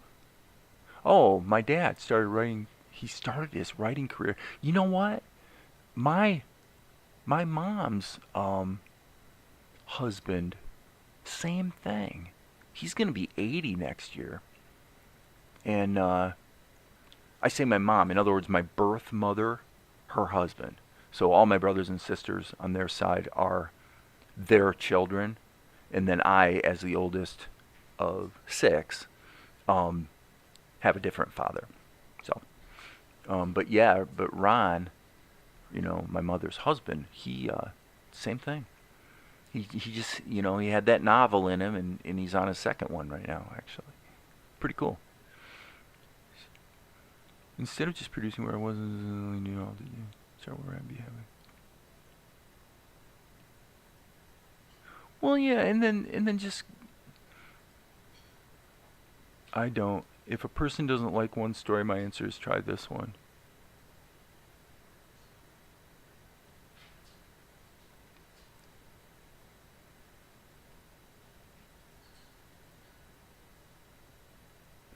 I agree totally. I think Yvette's completely right. He's not my stepfather. I mean, actually, would he be considered a stepfather?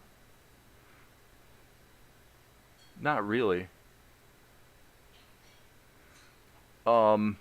It's a bit of a story, but basically I was born, and then my mother, she gave me up for adoption, and then within a couple years actually married this guy, and they're happily married to this day, right? So I was raised by a different, adoptive mother and father. They're both gone now.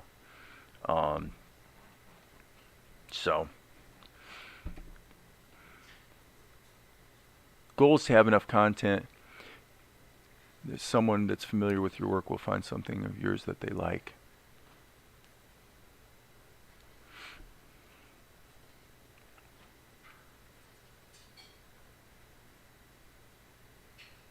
I don't know. Tempted to comment on that one, but I don't know if I should.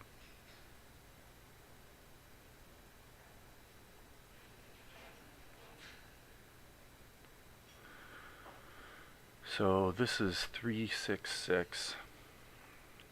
I need to keep this open because I'm probably going to need that pose right there. I don't want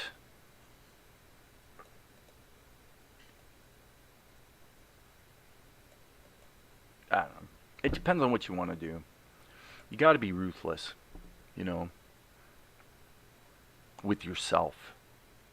Maybe not every single day, right? But you've got to be ruthless with yourself. You have to be honest about where your shortcomings are and what you have to work on, and then you have to freaking work on them, right? And if you're not able to critique yourself well, then get help, for God's sake. Ask somebody who knows. If I want to know about book publishing, okay, let me put it this way. This captures what I was thinking about a moment ago that I wasn't sure how to say it. I am not going to come here on YouTube and tell you guys how to successfully develop book publishing. Or as in Amar's comment, he says the goal is to have enough content that someone who's familiar with the work, they'll find something they like. Well, you know, maybe, Amar, but you don't know. Yvette knows. So I'm not going to talk to you guys about book publishing. That's stupid. Why would I talk about book publishing? Why would I act like I know anything about book publishing? I don't.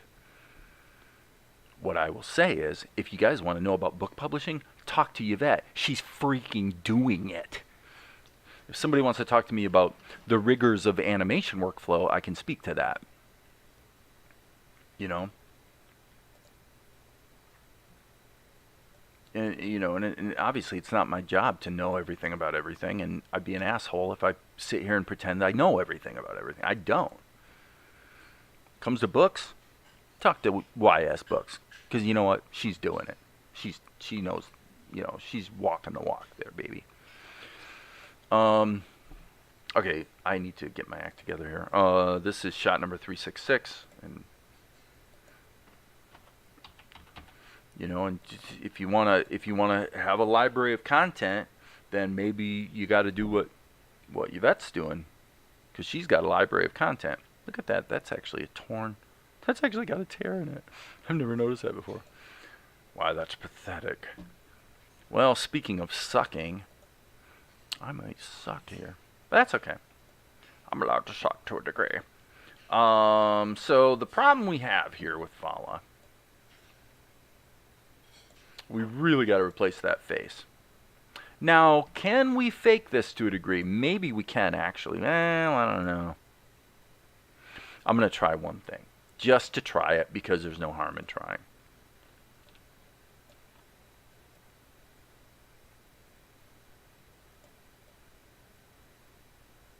Okay. Maybe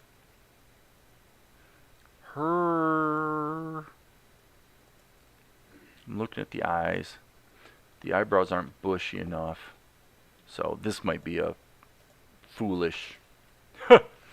this might be a fool's errand. But there's no harm in trying. It is a wide shot. This is what the people would actually see. So she's got her nose is actually up there close to her eyes. Now let's be analytical here. She's got bushier eyebrows than the wide shot has. Her basic eye positioning isn't really wrong, so it appears to me that it's the mouth that's probably wrecking everything here. Probably the mouth. And I'm gonna actually try to... If I try to please everyone, I'd never finish anything. Amen, sister. Amen.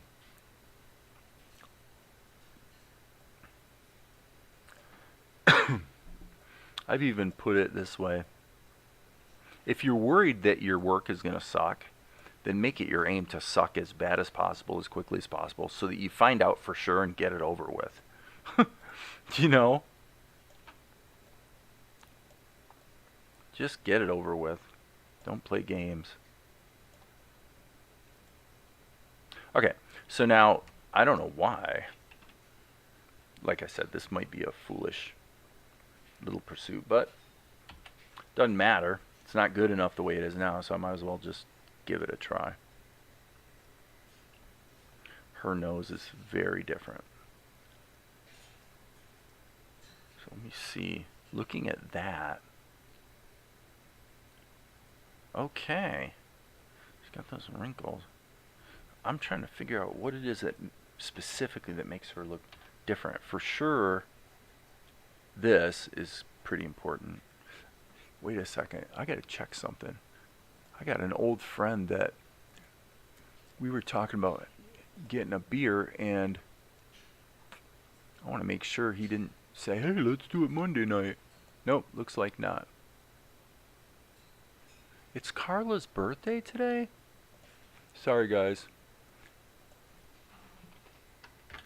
Happy birthday. You go, girl. Carla is a really, really good client of mine. A client and a friend.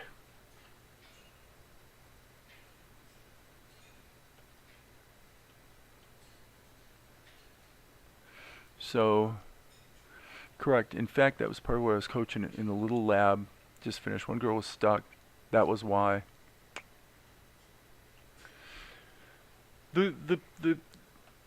Yvette makes maybe an even bigger point than she may realize, because I'm convinced that the plight of the people pleaser is an absolute disease. It's a toxic, nasty disease. It really is. Because, you know, it causes you to live in fear all the time, you know, because everything you do is measured against what other people are going to think. This is a crappy way to live. Okay, obviously the hair is too light. You know what? I'm just going to do this. This is crazy. I'm killing myself for no good reason. So I'm just going to go whoop. Control C. And I'm just going to paste this baby in here. And actually, I'm going to go Control V. Oh, wait. Hello? Yes. There we go. And now... yeah, this is a little easier approach. Oh, that is so sad. Okay, all that time for nothing. Well, folks, it is not that unusual for me to be a complete freaking idiot. Okay? So, I will just accept that spanking and celebrate the fact that this is going to be a little easier doing it the smart way. So, spank me, baby. Spank me. That is so silly. Just a little smaller, I think. Yep. That looks pretty good. One flaming heck of a lot better than what I had a moment ago. So, do you have some advice on knowing whether your own work is good or not? Yes. Yes. Max, I've seen what you're doing on Discord. You had the stuff with the voices that were quite good. Your friends that you connected me with, which I haven't really followed up with those guys, but I did connect with them on Discord. But anyway, yes. Okay, so let me think about how to answer this. The important thing for you, Max, is that you need to look at let's use Death Note as the example, because obviously you're essentially doing a send up of Death Note. I mean, clearly, right? So let's pick on Death Note then. What you should do is ruthlessly compare what you're doing to Death Note on every possible level. Don't aim for maybe it's good enough-ish and might be acceptable, but I'm not sure. You know, the very question you're asking shows that you're kind of thinking that way. That's crazy. You don't want to think that way. Don't think that way. Think this way. My standard is Death Note. That's it. That's it. There is nothing else. What is the frame rate of their animation? What is the quality of the lines in their drawings? What's the color look like? You've got some good instinct for storytelling, pacing, editing. You have other things that you're weak at.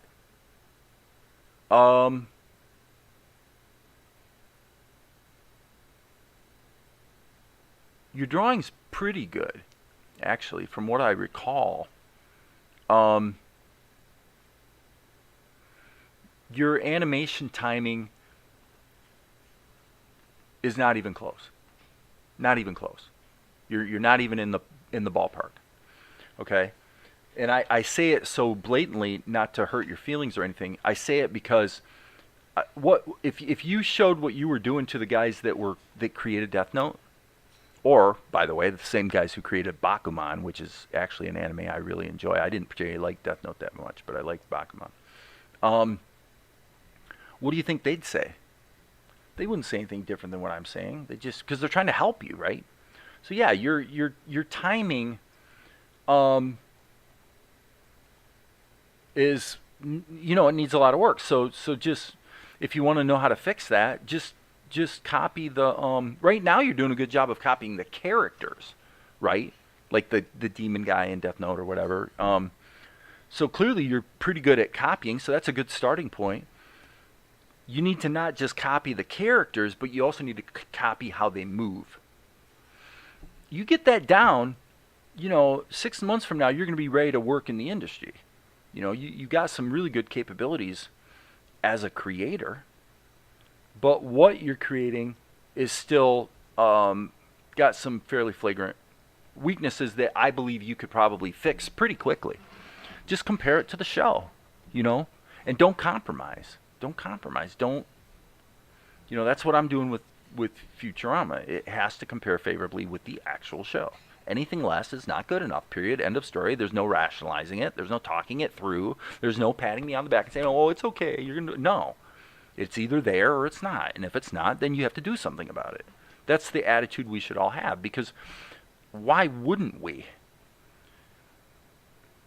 You know, hang on a second, I'm going to turn on the light here.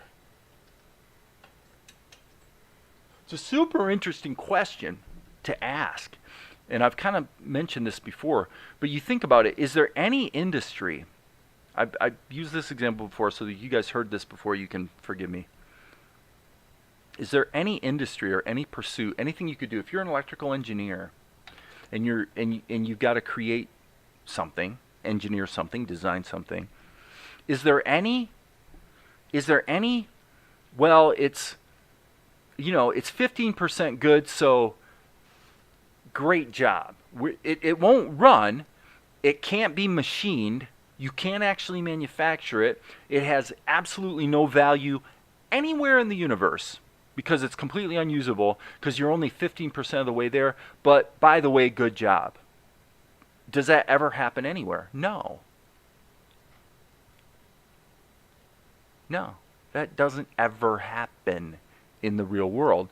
But yet, it does happen all the time in places like this, where creative, artistic people get together dealing with creative, artistic things, where there is no objective standard or somebody paying you that says, no, this is what you're going to do.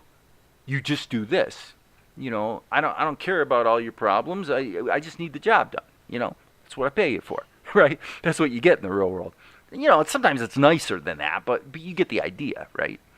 But for some reason, we creative people, you know, we sort of all coalesce together, and we're just constantly falling all over ourselves, trying to make excuses for ourselves to tell us why it's okay that the work we're doing is actually nowhere near freaking good enough. Not even close.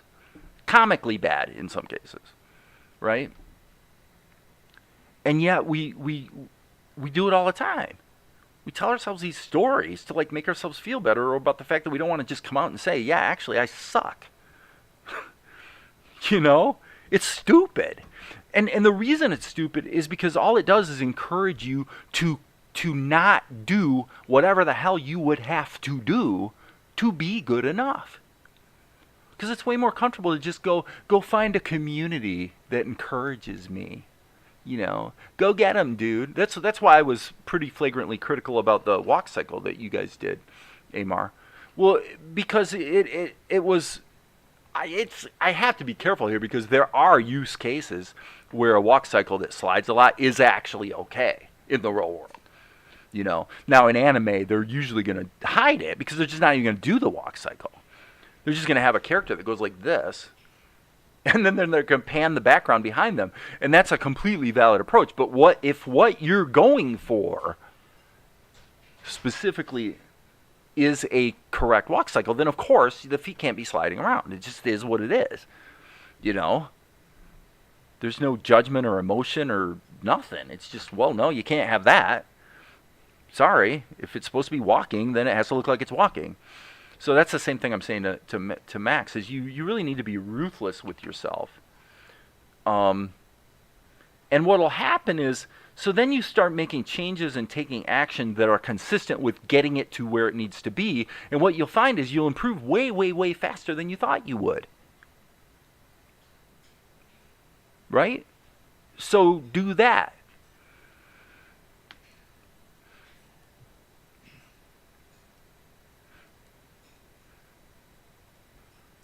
The short answer to Max's question is, dude, you already know. You don't even need me to tell you. You know what's wrong with it. You know what you need to fix. Go fix it. You don't need somebody else's opinion. Does it look like Death Note? Yes or no? It doesn't? Okay. Figure it out. And it's an amazing thing because if somebody puts a gun to your head and you have no choice but to just figure it out, you know what? You will figure it out. You will. I know you will, because there's nobody who ever comes here on my YouTube channel that's not either smart enough or has enough talent to do world-class work. I absolutely believe that. Most of them won't do world-class work, but I am convinced that you could. And if you can and you don't, then the question is, what's wrong? What are you doing wrong? Most of what has harmed my animation work is completely bad practices. It's not a lack of talent or ability on my part. It's practices. It's what I do. It's taking shortcuts. It's jumping and skipping steps. It's all discipline stuff. Like 90% for sure. It's all disciplinary stuff. It is not skill or talent stuff. I say that quite firmly. And I can look at the work I did over the weekend on Futurama as a good example of where I did it right. I just said, look, this has to measure up. And so then I just worked on it and didn't stop and got 18 seconds of what really looks functionally like Futurama. Now, it's not colored yet, but basically, I think I'm doing okay. So, all right, guys. I am going to, let's see what happens if we loop this. Oh, look at how her face morphed.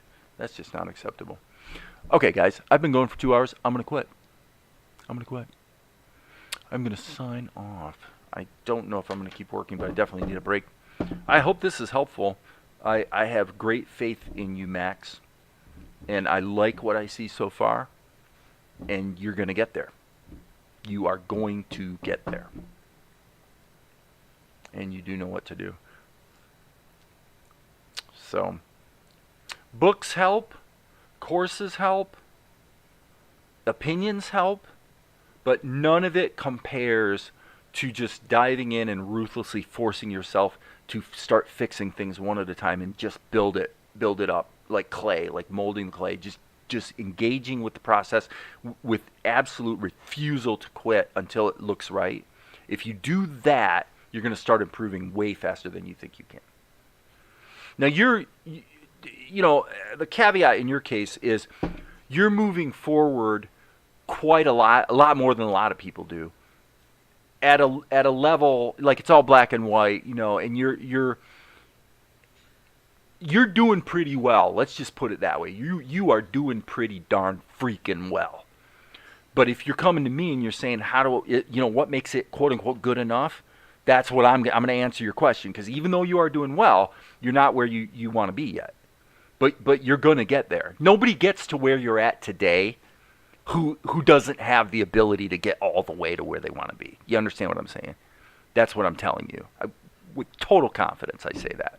So I'm going to leave it at that, and I am going to sign off. Thanks for hanging out, guys. Yeah, your goal may not be to replicate Death Note. I only say that because at least it gives you an objective standard that all day long you can look at as a reference that can give you clues as to where you want to improve. It's great having that, right? So, all right, take care, guys. I'm